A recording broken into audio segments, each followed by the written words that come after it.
Hello. So, quick question. Which one do you think has the better advice for living a happy life? The cutting edge psychology textbook published last year or a 2,000-year-old journal written by a Roman emperor? Here's what really blew my mind. They say almost the same thing. Modern positive psychology, the scientific study of human flourishing, has spent decades and millions of dollars researching what makes people truly happy. And guess what? The ancient Stoics had already figured it out. Gratitude practices, the Stoics did it daily. Mindfulness meditation is a core Stoic practice. Cognitive reframing is literally Stoicism 101. And focusing on what you can control is the foundation of Stoic philosophy. I'm Lourdes Slaper, a life coach and mindfulness teacher. And I'm Maria Savio. I'm a clinical hypnotherapist and life coach, and I help people transform their lives by combining ancient wisdom with modern psychology. And here's what we've discovered in our work with our clients. When you combine Stoic philosophy with positive psychology and mindfulness, you get a transformation toolkit that's both scientifically proven and time tested. Today, we're going to share how 2,000-year-old wisdom, 21st century science, and psychology agree on exactly how to build an unshakable, joyful life. Sounds good. Let's dive in. So, this is how we discovered this connection. A few years ago, I was studying positive psychology, the work of Martin Seligman, the researcher who basically created the field. He identified five pillars of well being called PERMA: P for positive emotions, E for engagement, R relationships, M for meaning, and A for accomplishment. And I thought, this is brilliant. This is exactly what people need. Then I picked up Marcus Aurelius's Meditations, and I nearly fell out of my chair because everything that Martin Seligman discovered in the 1990s, Marcus Aurelius already been practicing in the 170 AD.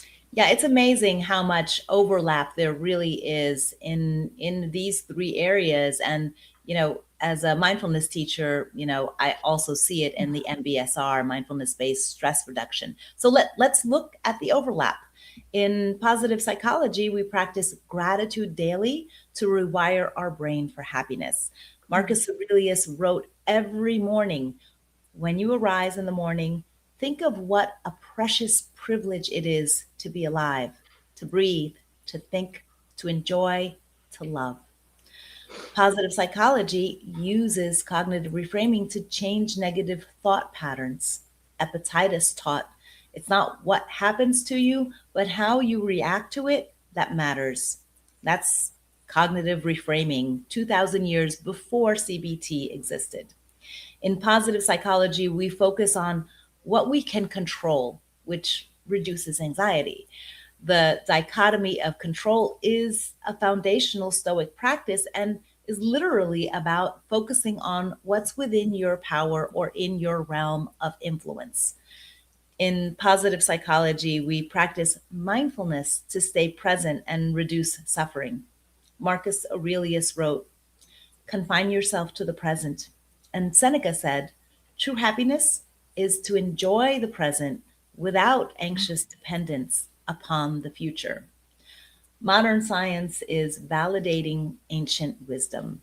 The Stoics didn't have fMRI machines or peer reviewed studies, but they had something just as valuable: centuries of lived experience and deep observation of human nature. And now, science is proving they were right. So let me break down how Stoicism and positive psychology work together across five pillars of well being. And I'm going to add a third element, mindfulness, because that's the bridge that connects both of them. So, in the first pillar is positive emotions. And in positive psychology, it's revealed that gratitude journaling increases happiness by 25% and reduces depression. The Stoic practice, the Stoics practice negative visualization, imagining losing what you have to basically increase the gratitude for what you currently possess. And then with mindfulness, the practice is present moment awareness, which helps you actually experience the good things instead of rushing past them. And Marcus Aurelius, the most powerful man in the world, he practiced gratitude for simple things. I have a bed that's comfortable. I have people who love me. I have work that matters. So here's your practice. Every morning, write down three things you're grateful for, but add this stoic twist to it. Include one thing you almost lost or could possibly lose. And this makes your gratitude more visceral, not just intellectual. The second pillar is engagement. Being in a state of flow in positive psychology means that you're fully absorbed and immersed in meaningful activity, which often leads to optimal experiences, personal growth, and greater enjoyment. The Stoics called this premeditato malorum and amor fati, being fully present and engaged with whatever you're doing, even difficult things. Mindfulness meditation trains your brain to stay present and engaged instead of scattered and distracted. Okay, just one quick question. How many of you have ever eaten an entire meal while scrolling on your phone or maybe watching TV and you couldn't remember what the food tasted like? And I'm guilty of this as well. But that's the opposite of engagement. That's autopilot.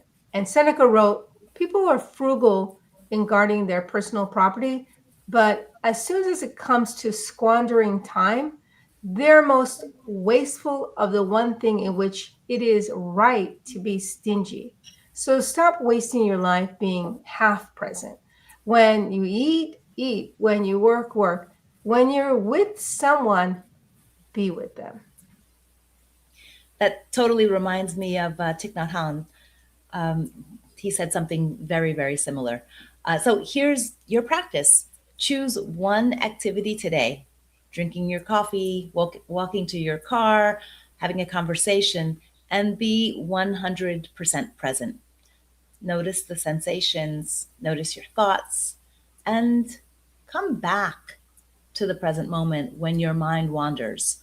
That's mindfulness. That's stoicism. That's positive psychology, all in one practice. So let's look at the third pillar, relationships. In positive psychology, strong relationships are the number one predictor of happiness and longevity. The Harvard study of adult development proved this over 75 years. The Stoics believed we're fundamentally social beings. Marcus Aurelius wrote, "What brings no benefit to the hive brings none to the bee." In mindfulness, the practice of mindful listening, being fully present with someone without planning your response, deepens connection. Here's what I see in my practice all the time, and I know you do too, Lourdes. People sitting across from their partners, physically present, but mentally 1,000 miles away, thinking about work, planning for tomorrow, replaying yesterday. And that's not connection, that's cohabitation. The Stoics practice what they called sympatheia, of the interconnectedness of all things. They believe that when you harm another person, you harm yourself. When you help another person, you're actually helping yourself. And here's your practice. Today, have one conversation where you don't interrupt. Don't plan your response. Don't, check your phone. Just listen. Be present with the person and then notice what happens. And I'm doing that right now. Um, and here's pillar number four, meaning. With regard to meaning, purpose, and contribution, positive psychology tells us that having a sense of purpose, something bigger than yourself, is essential for well being and even longevity. The Stoics believed every person has a role to play in the cosmic order. Marcus Aurelius asked himself daily, what am I here to do? Such a powerful question. Mindful reflection helps you connect with your deeper values instead of just reacting to external demands.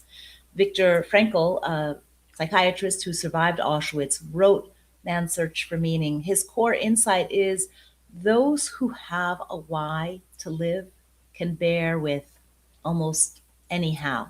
Mm. That's pure stoicism. Epictetus taught first say to yourself what you would be, and then do what you have to do. Meaning, it isn't something you find, it's something you create through your choices, your actions, your contribution. So, here's your practice.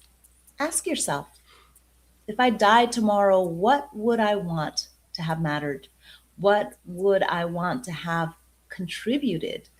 And then do one thing today that aligns with that answer.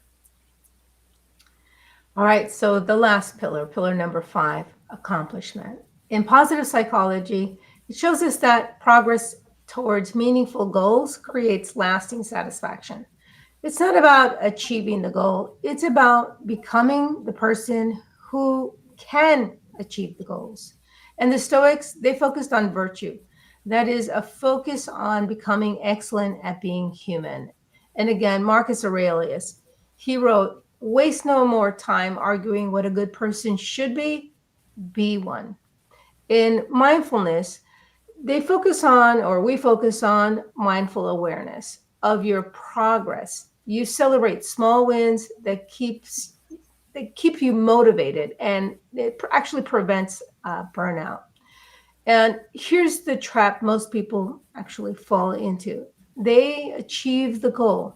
They get a promotion, they lose the weight, they hit maybe a revenue target, and then they feel empty. And we've all seen that because they were so focused on the destination that they missed the growth that happened along the way. And the Stoics understood that the goal isn't the point. Becoming the person who can achieve the goal is the point. So here's your practice.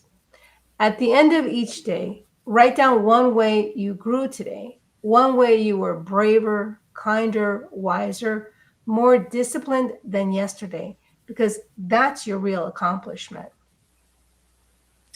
Yeah, so you may be wondering how to actually do all of this. Here's your Mm. integrated daily practice that combines stoicism, positive psychology, and mindfulness. In the morning, this is a 10-minute ritual, right? Start with mindful breathing. Sit quietly, focus on your breath. When your mind wanders, gently bring it back. This trains your attention muscle. And then practice gratitude. Write 3 things you're grateful for, including one you could lose. Feel the gratitude in your body, not just your head. And set an intention. Ask, what kind of person do I want to be today? Not what you want to do, who you want to be. Patient, present, courageous. Pick the value and set that intention. And then negative visualization. Imagine one challenge you might face today. Mentally rehearse responding with your highest self. This is a stoic premeditato, preparing your mind. This 10-minute practice sets your entire day up for success. And, throughout the day, you can practice mindful moments. Set your alarm for your phone to go off 3 times a day. When it goes off, just pause and take 3 conscious breaths. Notice where you are, what you're doing. Now you're feeling, you're coming back to the present moment. And then the Stoic reframe here, when something frustrating happens, ask, what can I learn? What strength is this building? How is this helping me to grow? Then Add a positive psychology check in. Just notice one moment of beauty, a moment of connection, or a moment of joy, and really let yourself feel it for at least 30 seconds. This rewires your brain to notice the good things. And here's your evening ritual: 10 minutes. Start with a stoic review. Seneca practiced this every night. Ask yourself, what did I do well today? Where did I fall short? How can I be better tomorrow? This isn't about beating yourself up. Please don't beat yourself up. It's about honest self assessment and growth. And then gratitude and growth. Write one thing you're grateful for today and one way you grew today. And then end with a mindful release. Close your eyes, take 5 deep breaths, and consciously let go of the day. Tomorrow is a new beginning. And that's it. 20 minutes total, 10 in the morning, 10 at night. And then, you know, that's it, 20 minutes plus a few mindful moments throughout the day. And do this for the next 30 days, or at least for the next 21 days, and you'll definitely get to the 30 days. It's going to transform your life. I've seen it over and over again. And our clients, they experience more peace even when life is chaotic. And they have more joy even in ordinary moments. They have more resilience even when things go wrong and times go tough, and more purpose even than in the daily tasks that they're doing. Mm, yeah. So we want to show you how and why this works. It's not just philosophically, but neurologically. Your brain physically changes based on what you practice. Neuroscientists call this neuroplasticity. I know you've heard that term. When you practice gratitude, you strengthen the neural pathways for noticing good things. When you practice reframing, you weaken the pathways for automatic negative thinking. Think of your brain like a forest. The thoughts you think most often become the well worn paths in the forest, and the thoughts you rarely think become overgrown. You're literally choosing which paths to strengthen. Yes. So studies show that just 8 weeks of mindfulness practice increases the gray matter in the prefrontal cortex, the part of your brain responsible for that emotional regulation, decision making, and self awareness. You become better at managing your emotions, making wise choices, and knowing yourself. That's not woo, that's measurable brain change. And research done by Robert Emmons shows that people who practice gratitude have 25% higher happiness levels, they have better sleep quality, they have a stronger immune system, and they're more resilient in the face of stress. The Stoics knew this 2,000 years ago. Now we have the data to prove it. Positive psychology research confirms what the Stoics taught. The more you try to control external outcomes, the more anxious you become. The more you focus on internal responses, the more peace you experience. This isn't just philosophy, this is how your nervous system works. When you focus on what you can't control, your amygdala, the fear center, activates. When you focus on what you can control, your prefrontal cortex, the wisdom center, activates. The Stoics understood human psychology without the brain scans. Modern science is catching up. Here's what happens when you integrate stoicism, positive psychology, and mindfulness. You become unshakable, but not rigid. You have deep peace, but you're not passive. You have clear purpose, but not to attachment to not an attachment to outcomes. You have genuine joy, but not dependency on circumstances. We've watched clients transform in weeks using these practices.